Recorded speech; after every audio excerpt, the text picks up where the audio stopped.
Alors bonjour à toutes et à tous, nous rencontrons aujourd'hui Francis Cousin. Vous êtes docteur en philosophie et auteur de l'essai L'être contre l'avoir. Nous vous rencontrons aujourd'hui pour parler de ce qui est communément appelé la crise migratoire. Vous nous avez fait parvenir un article qui s'intitule Le chaos migratoire comme forme supérieure de la crise du spectacle marchand. Alors nous allons en parler. Vous vous inscrivez dans un courant marxien, pour ne pas dire marxiste. Et pour les auditeurs qui ne vous connaîtraient pas encore, pourriez-vous nous faire un bref aperçu des différents concepts que vous utilisez, notamment celui du spectacle de la marchandise, un concept récurrent dans vos analyses? D'accord. Le premier point sur lequel je vais m'accrocher, c'est lorsque dans votre énoncé préliminaire, vous dites docteur en philosophie. Docteur en philosophie, agrégé en philosophie, ce sont des estampillages pour les perroquets du crétinisme de la marchandise et de l'université. Il s'avère qu'effectivement j'ai des diplômes, mais il faut tout de suite rassurer les téléspectateurs qui nous regardent. 99,99% des gens qui ont des diplômes de docteur ou d'agrégé sont des crétins de la marchandise et du spectacle. C'est un estampillage qu'on leur met sur leur front narcissique pour montrer qu'ils sont totalement intégrés au spectacle de l'abrutissement et qu'ils sont donc sans effet de critique possible et qu'ils constituent une police mentale de l'univers mental de la société du spectacle. Donc, ce qui est intéressant, c'est pas que je sois docteur en philosophie.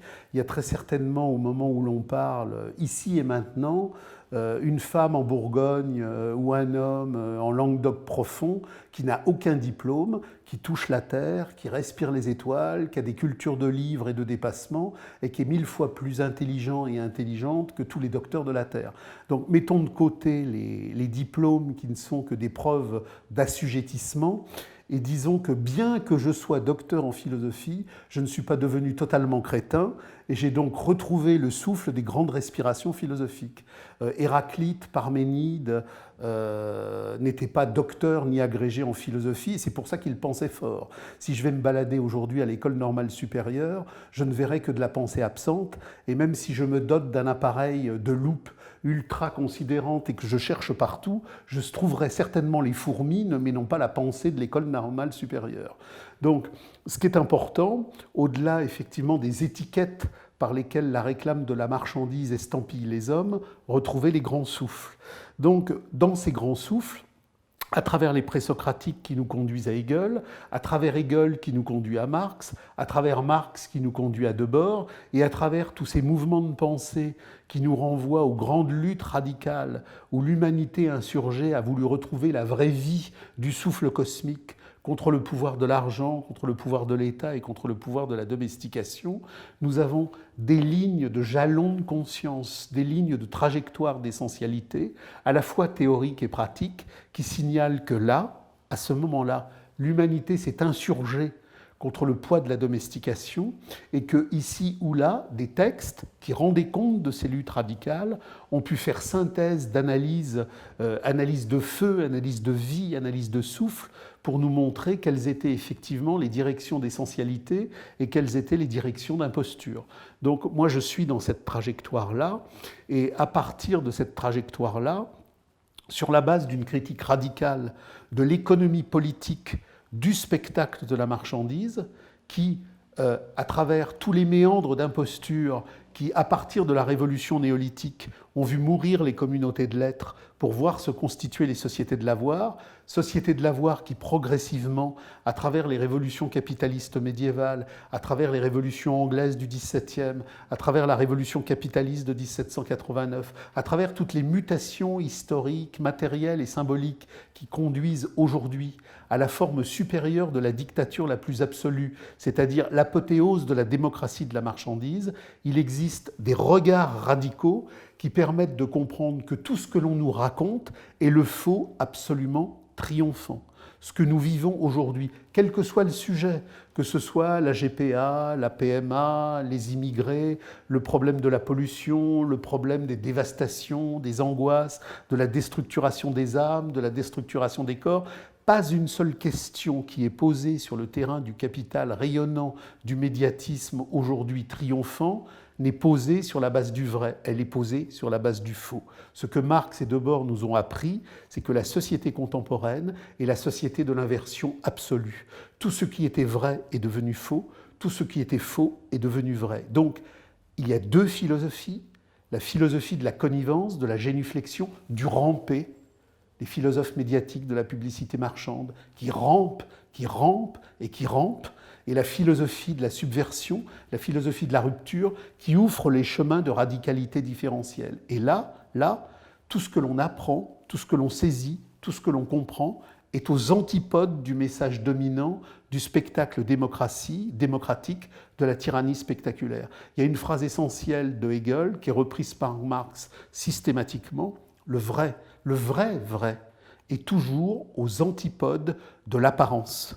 Le vrai est le négatif absolu des apparences. Et l'apparence, dans l'ordre du spectacle marchand, c'est ce qui constitue la tyrannie médiatique, despotique, permanente, de la marchandise en mouvement. Alors justement, pour revenir un peu sur notre sujet, sur les crises migratoires, par rapport à cette mise en abîme que nous avons pu constater de cette photo d'un petit enfant kurde de 3 ans retrouvé sur une plage turque, vous dites que c'est un symptôme du spectacle de la marchandise. Est-ce que vous pourriez développer cette idée ? Alors, la photo de cet enfant, pour reprendre les expressions de Marx dans le Capital et dans les Grundrisse, elle doit s'analyser en plusieurs instances. Marx parle toujours du « en dernière instance ». Le « en dernière instance », c'est la synthèse dialectique des compréhensions les plus ajustées. Mais il y a plusieurs niveaux. Le premier niveau, c'est celui des apparences, des conflictualités de la géodiplomatie mondiale. Ça, c'est le premier point que nous allons aborder. Et il y en aura un deuxième dans le cadre des armatures essentielles, des contradictions historiques et sociales qui font la lutte de classe des profondeurs, telle que Marx dans le Capital l'a analysé, à partir justement de la baisse du taux de profit et de la crise cataclysmique de la marchandise. Du point de vue géodiplomatique, qui est donc quelque part un niveau premier, c'est un niveau important, mais c'est un niveau premier dans la mesure où il n'est pas essentiel, ce n'est pas lui qui est le moteur, il n'est que le résultat. On y reviendra tout à l'heure sur le moteur. Dans le cadre des conflictualités géodiplomatiques, lorsque l'impérialisme de la marchandise, matérialisé par les vainqueurs de 1945, a instauré le triomphe de la dictature démocratique du spectacle américain de la marchandise, il existait encore à cette époque-là une structure soviétique capitaliste d'État archaïque dont usait le capitalisme d'État dynamique américain pour vassaliser l'Europe. Il faut se rappeler, au regard des analyses que Marx a produites et au regard de la réalité dynamique des contradictions économiques et sociales qui font le temps réel de la marchandise en mouvement, que, au regard des technologies de pointe, des contradictions historiques qui font les antinomies de la géopolitique du marché commercial en paix et du marché commercial en guerre, le grand rapport contradictoire à l'échelle mondiale, c'est l'opposition États-Unis-Europe. L'Union soviétique n'a jamais eu de positionnement technologique, commercial et militaire qui faisait ombrage à l'ordre américain. Ce qui fait ombrage à l'ordre américain, c'est si, dans la forme soviétique première ou dans la forme poutinienne seconde, ce qui résulte du capitalisme d'État initial était devenu, par le biais d'un ancrage commercial et industriel, un territoire où le dynamisme commercial européen serait venu investir dans les zones archaïques soviétiques ou post-soviétiques. Et il faut rappeler à vos téléspectateurs, parce que ce que nous disons là nécessiterait des heures et des heures de discussion. On se resserre sur quelques courtes minutes, mais comme on s'adresse à un téléspectateur intelligent, on lui dit « tu t'arrêtes pas à la fois à ce que tu as entendu, tu t'arrêtes pas à la fois à tout le matraquage que l'on t'a mis dans ta tête depuis que tu es tout petit, comme tu es intelligent, tu vas faire œuvre critique et tu vas aller fouiller. Il y a donc un moment essentiel dans l'histoire internationale du développement du capital, c'est les années 20 où se constitue, à travers le traité de Rapallo, une alliance stratégique entre l'Allemagne, qui n'est pas encore l'Allemagne hitlérienne, qui n'est encore que l'Allemagne de Weimar, et la Russie capitaliste d'État bolchéviste. au sortir du traité de Versailles, l'Allemagne n'a pas la possibilité de constituer une aéronautique militaire. Elle n'a pas la capacité de constituer une armée blindée. Le traité de Versailles lui interdit. Cependant, quand en 1939, les accélérations conflictuelles internationales vont avoir lieu, on va découvrir que l'armée allemande a effectivement une puissance navale considérable et une puissance blindée considérable. Tout ce travail industriel et militaire a été réalisé en Russie, parce que la Russie, qui avait de vastes étendues archaïques, mais dotée de ressources à la fois minérales, végétales, pétrolières, était quelque part un complément dialectique cohérent à la puissance industrielle allemande qui n'avait pas les espaces. Il s'est donc constitué, suite au traité de Rapallo, une puissance mixte allemande-russe qui constituait quelque part le potentiel d'une avant-garde stratégique impérialiste mondiale qui mettait en danger l'Empire américain. Au sortir de la Seconde Guerre mondiale, quand effectivement on a non seulement détruit le potentiel industriel allemand, mais totalement vassalisé la culture spirituelle allemande et qu'on a fait de l'Allemagne une province américaine, on a usé à travers la RFA et la RDA, puis de chaque côté du rideau de fer, ce qui constituait des enclos respectifs, on a mis en marche une cassure du continent européen. Pourquoi ? Parce que le continent européen, c'est l'amiral Sanguinetti, amiral français connu, qui a travaillé à l'époque de l'OTAN avec effectivement des éminences à la fois grises, vertes et blanches de l'ordre américain, qui disait « Les Américains m'ont toujours dit, nous n'avons qu'un seul ennemi, c'est l'Europe. Vous êtes notre ennemi essentiel en termes de technologie et il faudra vous détruire. » Ce qui renvoie effectivement à la confession ultime de Mitterrand en 1995, lorsque, avant de partir pour le grand voyage définitif, il a dit « Nous sommes en guerre contre l'Amérique, personne ne le sait, mais l'Amérique a pour objectif de détruire l'Europe. » Donc, le rideau de fer a permis à l'Amérique, qui concédait à un ennemi ami, l'Union soviétique, l'Est, pendant qu'elle s'arrogeait l'Ouest, mais de telle façon que jamais l'unité européenne ne soit possible sur un développement industriel, commercial, autonome, offensif. Donc, pendant des années, on a, grâce au rideau de fer, empêché l'émergence d'un continent européen autonome, industriel et commercial. La dialectique de la crise, le mouvement du capital a fait qu'à un moment donné, l'archaïsme soviétique, indépendamment des gesticulations réganiennes, est tombé de sa propre sénilité intérieure. L'Europe a été réunifiée, mais l'Europe a été réunifiée sous le mandat dictatorial de l'impérialisme américain. Nous avions à l'ouest une Europe bruxelloise qui datait de la communauté économique européenne créée par le banquier Jean Monnet, banquier américain, espion mental de l'ordre de la marchandise washingtonienne. Payé par la CIA. Payé par la CIA. Donc ce que l'on appelle l'Europe aujourd'hui, en nominalisme purement linguistique, c'est en fin de compte une province despotique de l'ordre américain. L'Europe a pour objet non pas de faire émerger une Europe autonome, mais de détruire l'industrie, le commerce, l'agriculture, et on y arrive aujourd'hui, puisque l'Europe est totalement aujourd'hui vassalisée, que l'agriculture va crever, que les industries vont crever, que tout le monde va crever, et qu'enfin, on va pouvoir avoir un marché européen inondé de stratégies, de traités, de produits, de dictates et de commandements européens. Donc, l'Europe n'a jamais été autre chose qu'une colonie américaine. Mais même si l'Europe aujourd'hui est totalement vassalisée par l'ordre américain, Hollande n'est pas le président de la République française, c'est le petit préfet bêta de l'ordre américain dans la province coloniale française, otanisée.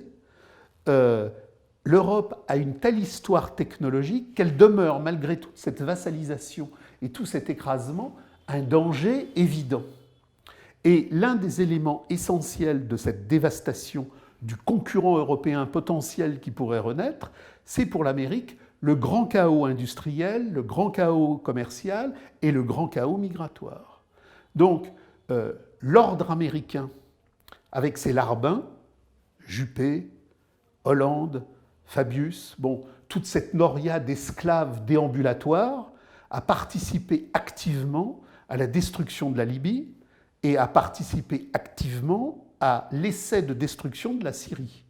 Les filières djihadistes de Daesh, comme les filières djihadistes d'Al-Qaïda, sont des filières de la CIA, du Mossad et de toutes les structures périphériques qui tournent autour. Et bien évidemment, nous avons, en tant que structure étatique française subsistante, simple relais de l'ordre américain, toutes les responsabilités nécessaires pour effectivement organiser le chaos syrien et le chaos libyen, et de la même manière que nous organisons le chaos migratoire qui est l'étape supérieure. Le chaos migratoire aujourd'hui est planifié par l'ONU. George Soros, avant-garde du capitalisme financier mondial, dit l'Europe a besoin d'une classe ouvrière immigrée. L'Europe a besoin même d'une classe ouvrière rome. J'ai appris hier par une correspondante belge, il y a une place qui doit s'appeler la place Maximilien. Et sur cette place Maximilien, ma correspondante me dit, alors on a les gauchistes qui accueillent les immigrés avec des tentes, des sandwichs, vive les sans-papiers, et on a le patronat belge qui lui-même, à côté des gauchistes, a mis une grande tente, bienvenue à cette main-d'œuvre nouvelle, et il met en marche des registres par lesquels il organise déjà des pré-recrutements. Dans le même temps, il faut savoir que si les filières djihadistes sont bien évidemment sous contrôle, si le 11 septembre n'est pas descendu du ciel par un beau matin comme ça de hasard, si tout est organisé par les structures des services dans le cadre de ce que Debord a appelé la production industrielle du terrorisme étatique, les filières djihadistes, c'est aussi derrière les filières migrantes. J'ai une autre correspondante qui m'a envoyé un document de la télé suisse où on voyait justement que le mouvement migratoire, à partir de la Macédoine, à partir de la Hongrie, à partir de l'Autriche, était organisé avec des colonnes de camions où des spécialistes, des avant-gardes disaient aux migrants « faut aller par là, faut aller par là, on vous ravitaille en papier, on vous donne de l'argent pour vos portables ». Enfin, je veux dire, ce qu'il faut que le spectateur comprenne, c'est que quand on a atteint le point où la dictature démocratique du spectacle est totale, rien de ce qui se passe en images et rien de ce qui se passe en factualité n'échappe à la tyrannie du développement de la marchandise. La photo de cet enfant, elle a eu lieu. Quand le capitalisme américain, dans l'axe israélo-américain, ont décidé de faire mourir plus d'1 million d'enfants irakiens, nous n'avons jamais eu une seule photo. Nous n'avons jamais eu une seule photo. J'ai un correspondant qui m'avait envoyé à l'époque une interview de Madeleine Albright, qui était interviewée par une journaliste américaine, je ne sais plus de quelle chaîne.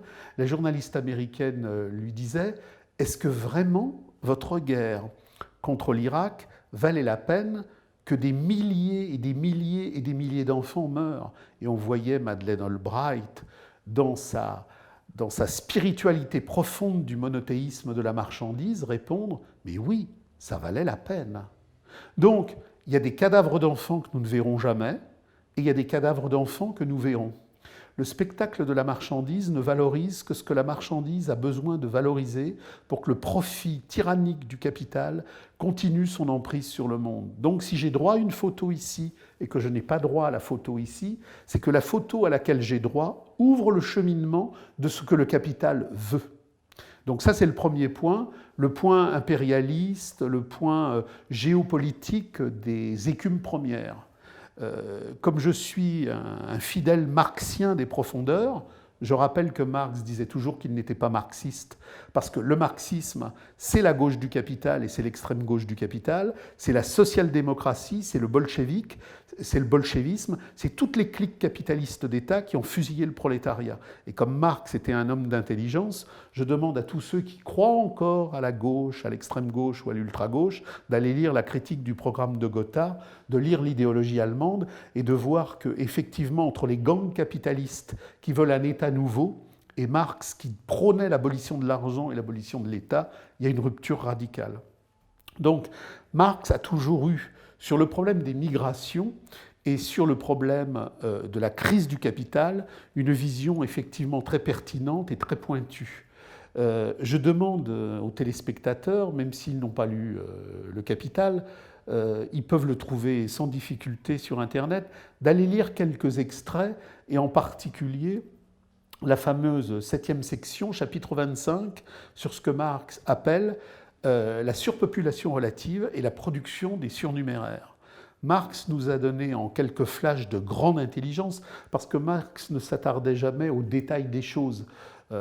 Il considérait que le lecteur était intelligent, et même s'il y avait 10 000 choses à dire, il n'en disait que 2, parce qu'il ouvrait le cheminement à partir duquel le lecteur intelligent allait poursuivre. Et dans cette fameuse 7e section, chapitre 25, Marx, en dégageant le concept d'armée de réserve, c'est-à-dire de structuration dialectique d'aliénation à partir duquel la surpopulation relative et les surnuméraires sont mis en mouvement, dégage 2 grandes trajectoires historiques.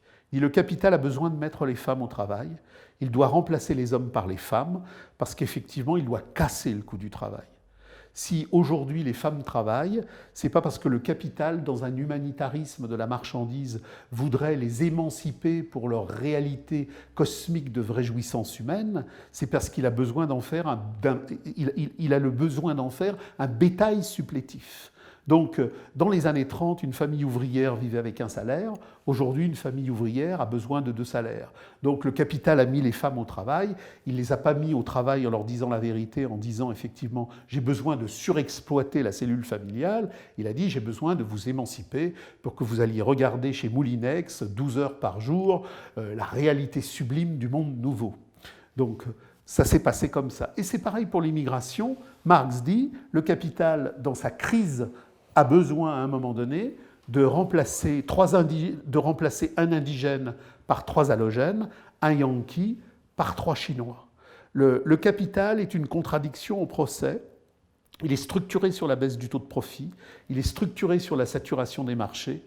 Le capital ne produit des marchandises que parce qu'il exploite les humains aliénés qui, eux, produisent la valeur. Les machines ne produisent pas la valeur. Les machines ne produisent que la valeur que le travail humain exploité a placée en elles par la cristallisation de la matérialisation du procès de travail. Mais dans le même temps, comme on est dans un cheminement de concurrence internationale, alors même que seul le travail humain produit de la valeur, pour produire en un temps de plus en plus réduit, le capital use de la machine. Donc le capital use de la machine, il produit de plus en plus de marchandises, mais des marchandises qui signalent la baisse inévitable du taux de profit. Face à cette baisse, il est obligé de compenser par une augmentation constamment remise en mouvement de la masse, et c'est cette masse qui crée la saturation des marchés.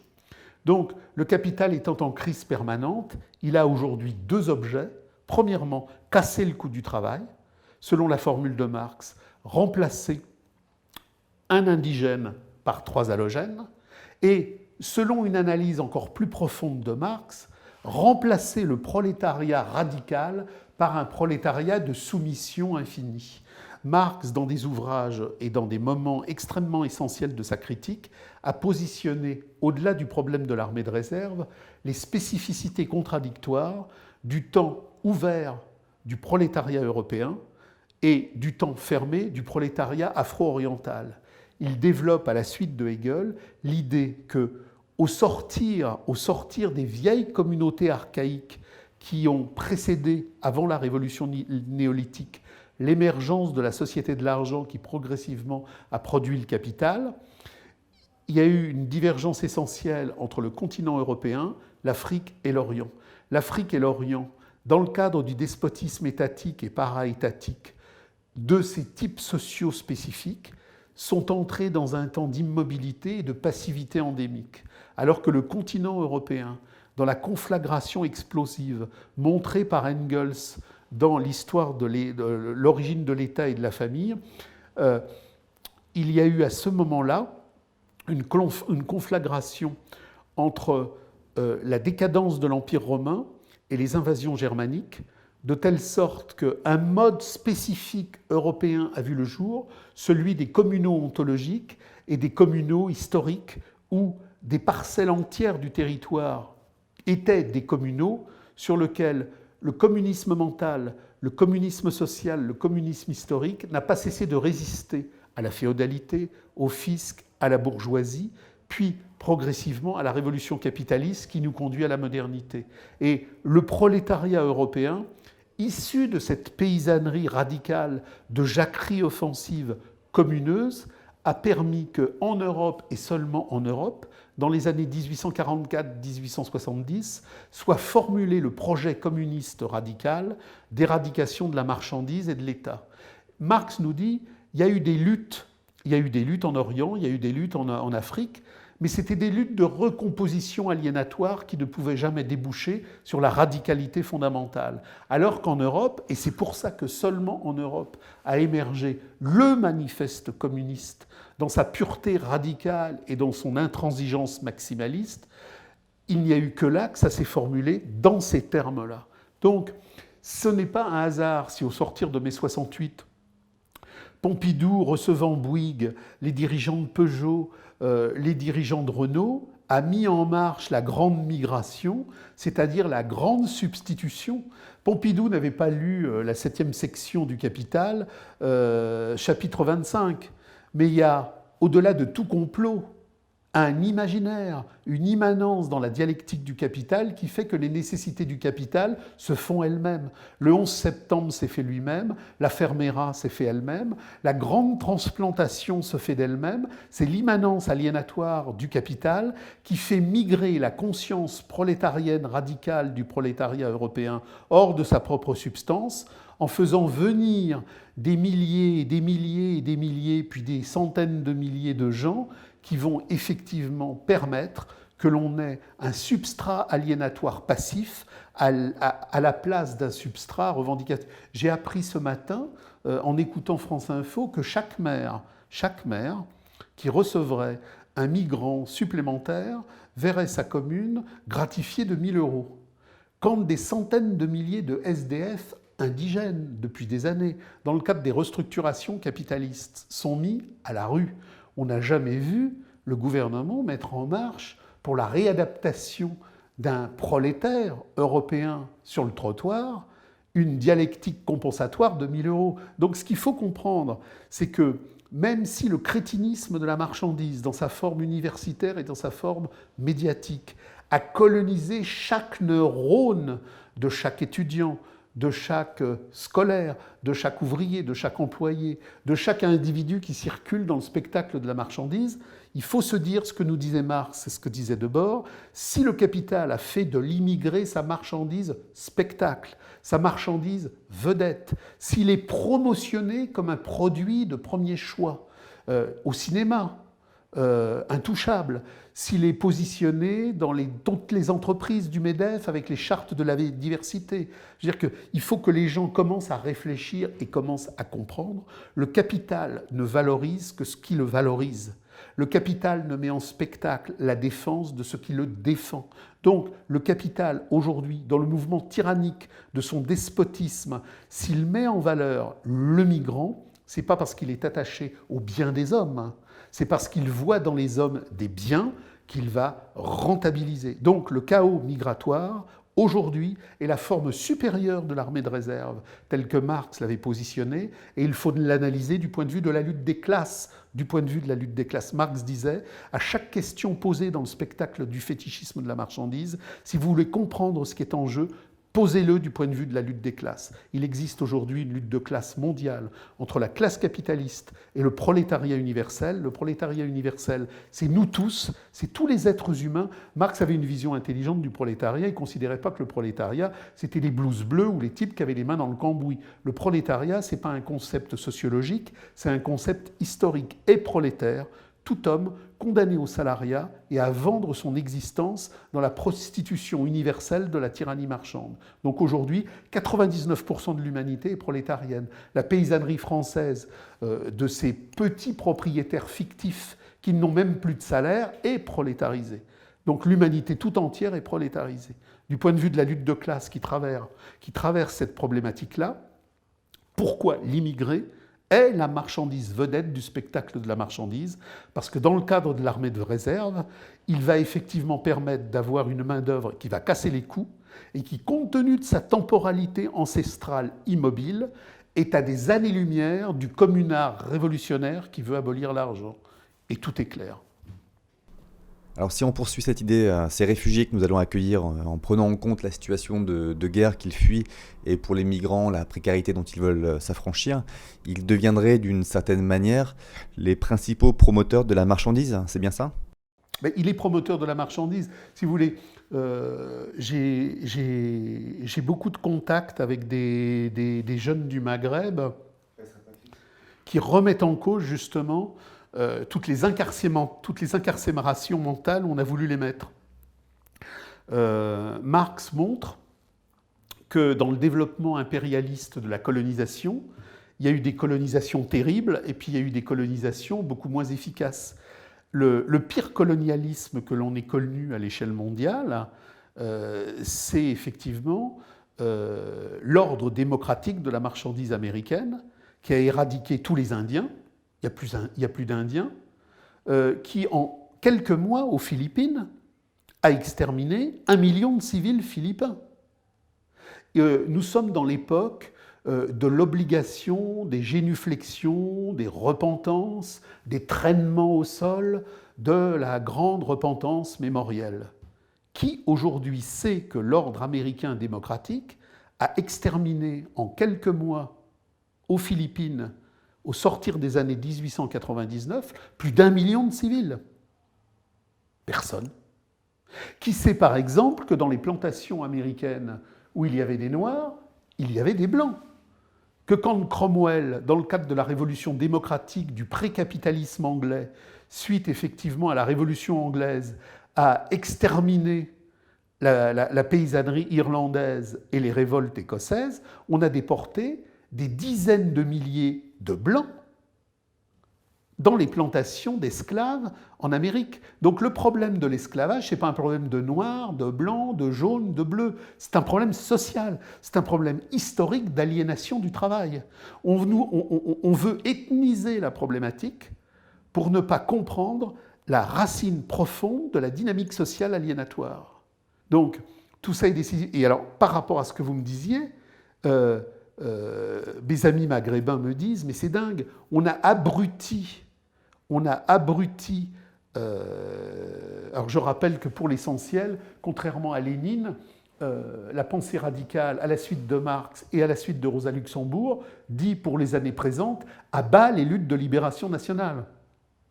Toute lutte de libération nationale est effectivement une imposture qui substitue à la première classe dominante une seconde classe dominante qui, parce qu'en plus, elle doit mettre en marche une accumulation capitaliste spécifique, est encore plus féroce. C'est pour ça que je rappelle toujours que, par exemple, pour la Palestine, alors qu'effectivement, on a toute une série de gangs politiques qui veulent la solution à un État ou la solution à 2 États, les hommes de la radicalité profonde, ici comme ailleurs, en Palestine comme en Kanaki, comme dans tous les territoires de l'aliénation mondiale, veulent la solution à 0 État. L'être humain radical veut la solution à 0 État, parce qu'il n'y a pas d'État humain. L'État est par essence l'aliénation de la marchandise en mouvement. Et donc je reprends sur ces camarades maghrébins avec qui nous sommes en contact, les banlieues maghrébines contemporaines, matraquées par l'ordre américain et par ses complices européens vassalisés de toute la néoculture gauchiste du capital, sont persuadés que la colonisation française a été terrifique. Or, Marx montre très bien, par exemple dans les lettres d'Alger, qu'on est aux antipodes de la Vulgate.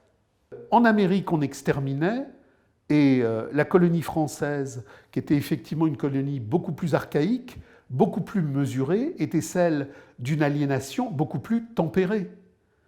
Ce qui fait qu'aujourd'hui, alors que les immigrés d'origine maghrébine qui sont dans les banlieues devraient comprendre que l'ordre américain, qui a usé du FLN pour constituer un bastion américain en Afrique, a construit des légendes qui ne correspondent pas à la réalité.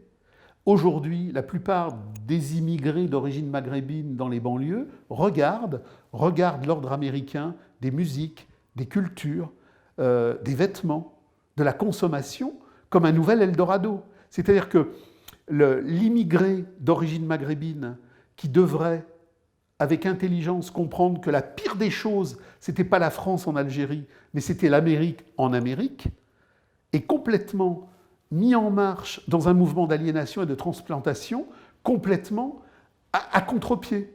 Et on a l'exemple, par exemple, d'un Omar Sy, dont je ne connais pas le degré de culture philosophique, parce que je n'ai jamais eu la chance de le rencontrer, mais qui vit, je ne sais plus, à Los Angeles, etc., après avoir fait justement Intouchable. C'est-à-dire que le modèle américain est le modèle qui enferme les gens dans l'horizon indépassable de l'argent, mais qui simultanément, sur le colonialisme, construit une légende noire et une légende blanche qui n'ont jamais existé.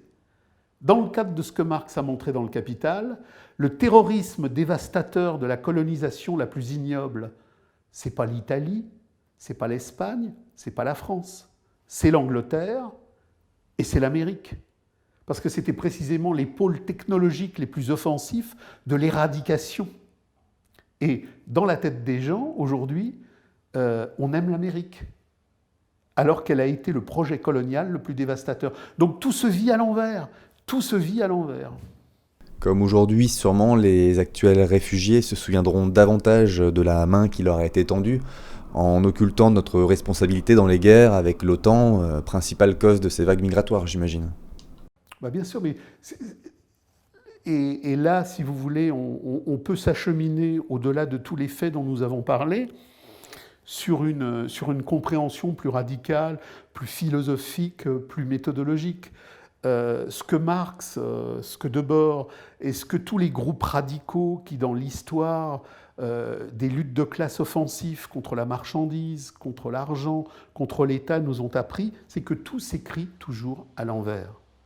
Il y a un concept qui est terriblement séducteur à un niveau premier, mais qui est terriblement fade en résultat. C'est le concept de désinformation. Le concept de désinformation laisserait croire que les médias nous informent mal parce qu'il y a des ratés mécaniques, parce qu'il y a des pressions politiques, parce qu'il y a des censures qui, à un moment donné, viennent dire que... Non, Debord et Marx nous ont appris l'inverse. Le concept de désinformation est un très mauvais concept parce qu'il ne comprend pas que si les médias disent le faux, c'est pas parce qu'il y a des ratés, pas parce qu'il y a des pressions, pas parce qu'il y a des restructurations. Orwell, Marx, Debord, les médias disent le faux par essence. Il ne s'agit pas de construire du contre-médiatique. Il s'agit de comprendre que le média n'est pas un pouvoir qui circule. Dans le crétinisme universitaire de la marchandise, à un moment donné, on a créé l'idée d'un quatrième pouvoir. Non, les médias ne sont pas un pouvoir. Les médias, pour parler comme Marx, sont une déjection intestinale du pouvoir de la marchandise. Ce sont des immanences de la marchandise. Il n'y a pas d'autonomie médiatique. Le médiatique est consubstantiel au fétichisme de la marchandise dans sa marche en avant. Donc, contre les médias, il ne faut pas attaquer les médias.